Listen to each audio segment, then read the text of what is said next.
ভালো হয়েছে? গিফট হিসাবে ভালো হবে না? যার কাছে যাচ্ছি গিফট হিসাবে ভালো হবে তো?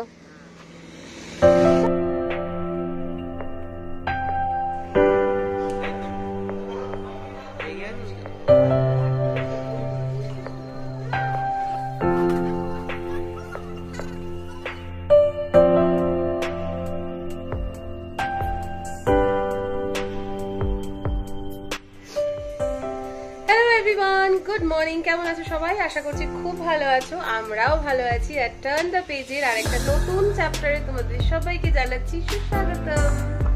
তো এখন ঘড়িতে বাজছে 11:40, 35 হয়ে গেছে, 11:40 বাজে। আমাদের 11টা নাগাদ বেরোনোর প্ল্যান ছিল, বাট আধ ঘন্টা 40 মিনিট লেটে আমরা বেরোচ্ছি। আমরা কোথায় যাচ্ছি, কি করব আজকে সারাটা দিন তোমাদের সাথে তো নিশ্চয়ই শেয়ার করব। এখন আর দেরি না করে চলো ঝটপট বেরিয়ে পড়া যাক। এখানে হিরুবাবুও কিন্তু একদম রেডি, অন্ধকার লাগছে দেখতে। হ্যাঁ, তো আমরা দুজনেই রেডি হয়ে গেছি। আর আজকে একটু ব্লু ব্লু পরেছি।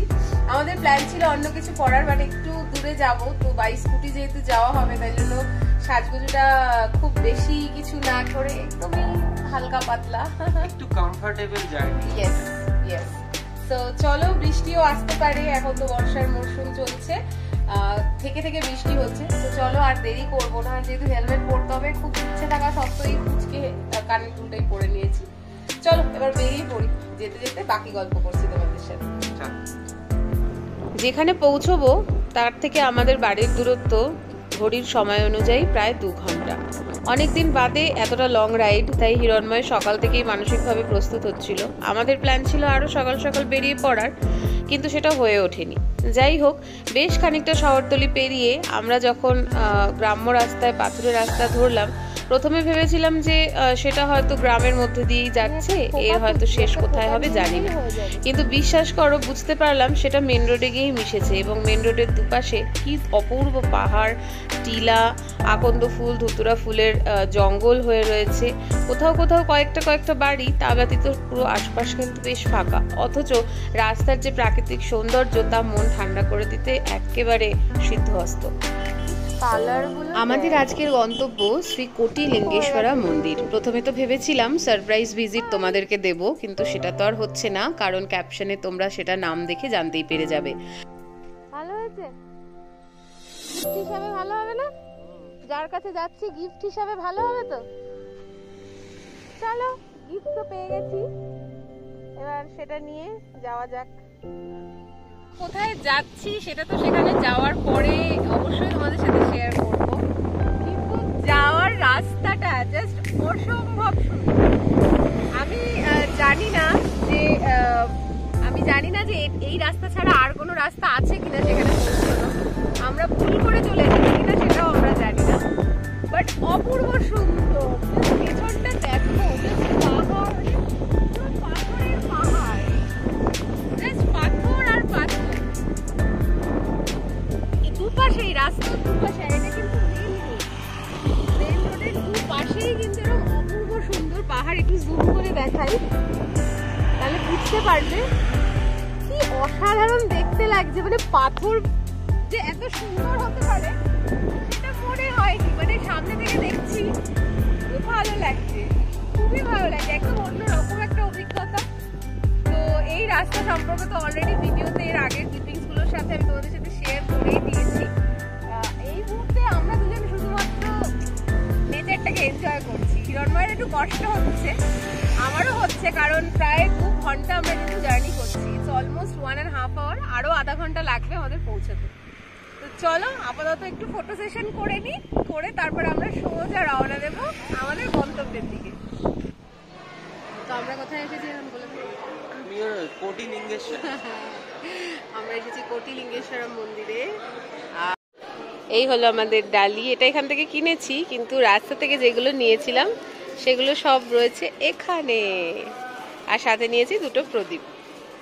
তো চলো দেখা যাক যে কি হয়। চলো। তো কর্ণাটক রাজ্যের কোনার জেলার ছোট্ট গ্রাম কামাসান্দ্রায় অবস্থিত এই বিখ্যাত মন্দির। এশিয়ার সবচেয়ে লম্বা এবং আয়তনের এশিয়ায় সবচেয়ে বড় শিবলিঙ্গ এটি। নাম অনুযায়ী বুঝতেই পারছো 1 কোটি শিবলিঙ্গ স্থাপনের লক্ষ্যে রয়েছে এই মন্দির। অলরেডি প্রায় 90 লক্ষেরও বেশি শিবলিঙ্গ কিন্তু এখানে স্থাপন করা হয়ে গেছে। এবার বলে দিই মন্দিরের টাইমিং, সকাল 6টা থেকে রাত 9টা পর্যন্ত এই মন্দির খোলা। ভেতরে এন্ট্রি ফি মাত্র 20 টাকা, ক্যামেরার জন্য এক্সট্রা 100 টাকা তোমাদের দিতে হতে পারে। আমরা যেহেতু ক্যামেরা নিয়ে যাইনি তাই আমাদের এটা লাগেনি। কার পার্কও আমরা বাইরেই করেছিলাম, তো তোমরা যদি 4 চাকা নিয়ে যাও তাহলে 30 টাকা পার্কিং বাবদ লাগতে পারে। মন্দিরের একেবারে শুরু থেকেই এই 90 লক্ষ শিবলিঙ্গ কিন্তু তোমরা দেখতে পাবে, গুণে শেষ করা যাবে না, তাই সে চেষ্টা আমরা তো অন্তত করিনি। তোমরা চাইলে করে দেখতে পারো, দেখেই মন আর চোখ দুই যেন শান্ত হয়ে যায়। দেবাদিদেবের মূল একটি মন্দির ছাড়াও এখানে প্রায় 11টি দেবদেবীর মন্দির রয়েছে, যেমন ব্রহ্মা বিষ্ণু মহেশের একসাথে একটি মন্দির রয়েছে। এই যে প্রথম মন্দিরটায় আমরা যাচ্ছি সেখানেই আগে তার দর্শন করতে হবে। আর ইতিমধ্যে দেখো কি কিউট একটা মুহূর্ত তোমাদের সাথে তুলে ধরতে পারলাম। বাচ্চা ছেলেটি মনে করেছে শিবু দাদারও বোধহয় রোদ্দুরে কষ্ট হচ্ছে।